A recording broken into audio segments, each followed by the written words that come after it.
Moneymakers, welcome to this channel. My name is Mr Du Plessis, aka the EMS guy. Thank you for joining today. Today we're doing factors of production. There's 4 factors of production. So make sure you watch this video, hit like, subscribe, join. If you haven't watched my previous ones, you need to do that. Alright, but we're gonna jump right into this. So let's get ready to shift our learning. And we're live! Now you might wonder why I've got a rugby ball in my hand. It will all come into play a bit later, but you need to know we're doing factors of production today.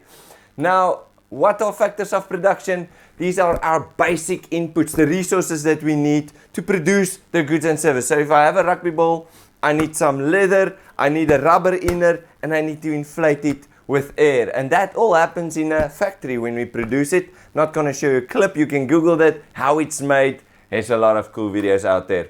So there's 4 basic factors of production that we need in order to produce something. 1 is capital, it's our money.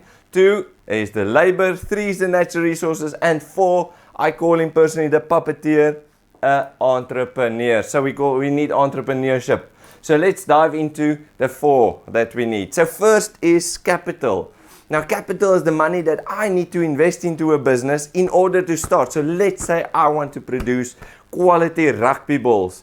I need to make sure that I've got a factory, I've got machinery, I've got workers, I've got equipment, I've got raw materials, and for that I need money, I need to invest. Now there's 2 places where I can get money. Alright, the first one is if I go and borrow money, right? That is money that I go borrow from a bank or from another entrepreneur or a business owner to start my own. Now, to dive into that, that's a whole nother topic on what happens with the return on the person's investment. Normally it's like an interest loan, or you get shares and you want to pay them back. Second one is the own capital. Now you can see the piggy bank saving. This is where you saved up for years and you've saved up your money, and now you're going to use that money in order to start your business. Now in grade 8, I've challenged a few of my previous students to make 50,000 Rand before grade 12. So this is your challenge. If you can make 1,000 Rand a month by doing small things consistently, you'll be able to save up 10,000 Rand a year minimum. And over 5 years, without even adding interest, you'll get to 50. So if you're up for a challenge, leave me a comment. It would be great to see if you can do that. So own capital is your money that you've saved up and now you've invested it, and it comes from your savings. Other forms of capital is your capital goods. Now this is what you use the money for. So this is your fixed capital. This is things you use the money once for. For example, I'll buy a building once. I'm not going to buy it every month a new one, because there's not enough money to do that. Plus you want to utilize your money. So your equipment, something it's long term. That's why we call it capital goods or fixed capital. This is your machinery, equipment, and building vehicles, all of those type of assets. Next one is your working capital. This is the money you have to have day to day. This is your cash flow. So if you have money that you need to pay salaries with, this is your working capital. Then we have capital goods. So this is used in the production of goods. It's human made, and it's not used up immediately. You cannot use up a building, hopefully, I think.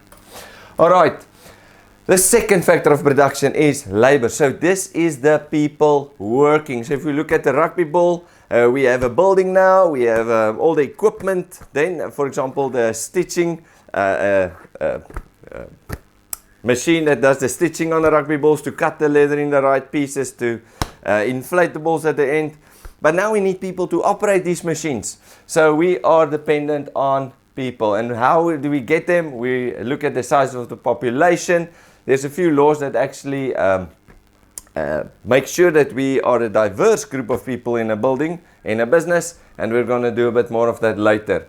We're going to look at the geographical distribution of labor that says who lives in what area, what's their level of education and training, are they trained, do we need skilled workers or not? We're going to look at that in a moment. And then also we have to look at the trade unions involvement, because there will always be trade unions. That's just to protect the workers. Okay, and then we'll look at their age and their compensation. So there's 4 types of labor. First one is your unskilled workers. So those are the workers, they didn't finish school and they're doing a basic routine work. They've got no skills or training, so this is your general farm workers, your cleaners, and it's mostly physical work. Second type is your semi-skilled workers. So this is the workers that have some type of training, but it's normally on-the-job training. So they will get your training, so it's at workers, for example, or floor packers at the factory shop like at Volkswagen, and it's routine work. So they get their on-the-job training and then they do it. Third group is your skilled labor. So these are the people that have received training at the institution and they've got like a diploma or a certificate. This is your electrician, plumber, sales assistants. They've got a specific skill, a trade, and then they can go with it. Okay. And then the last one is your highly skilled labor. This is the workers that have received training at the formal institution and they have a degree at the university. They're your computer programmers, doctors, nurses, engineers, or teachers.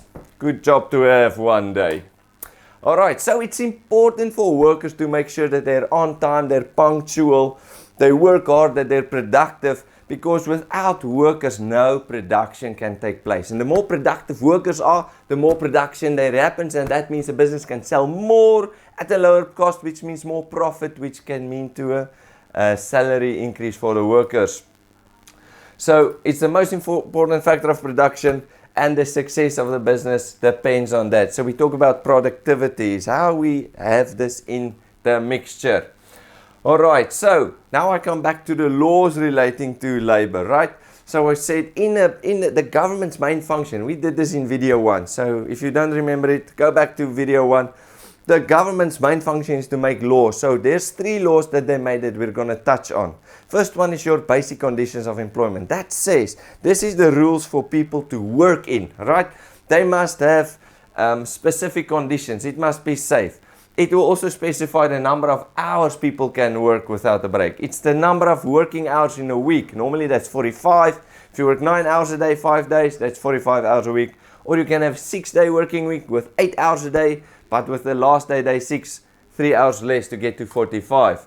Your leave, your annual leave is normally 21 consecutive days. That means you have 15 days to take leave plus this 3 weekends.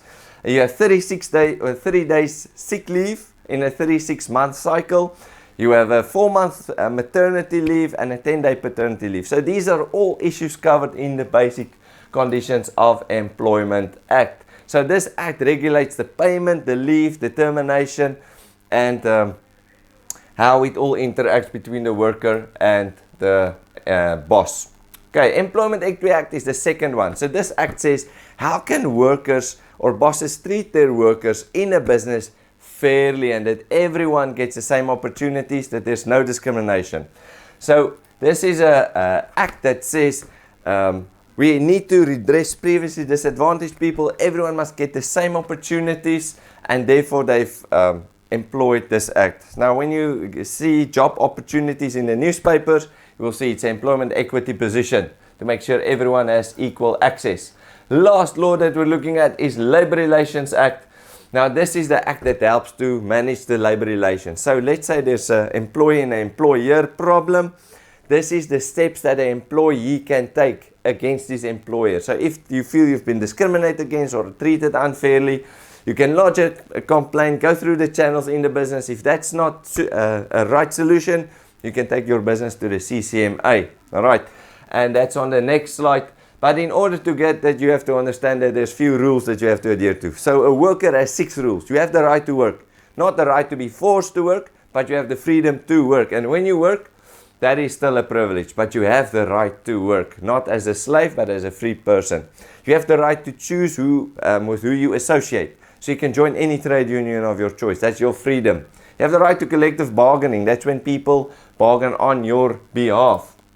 Like trade unions will negotiate for better salary, and when there's power in masses, so then they get better rates. You have the right to strike on a legal platform, of course, and the right to protection and the right to training. Right? The right to protection means safe working environment, and the right to training means you should be able to do your job properly, so the employer should train you to do the job functionally.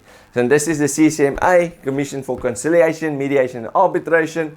So this is just your last platform to say, listen, I've been mistreated, the business didn't listen, and I need help, and then you'll get representation in the court. It can go up to the legal courts, the high courts, high labor courts, and you can lodge a complaint there, and then you can actually win the court case and be reinstated plus get all the back pay. It's a good one. My next video, I'm going to do the last two, so it's going to be a short one. Make sure you watch it. See you next time.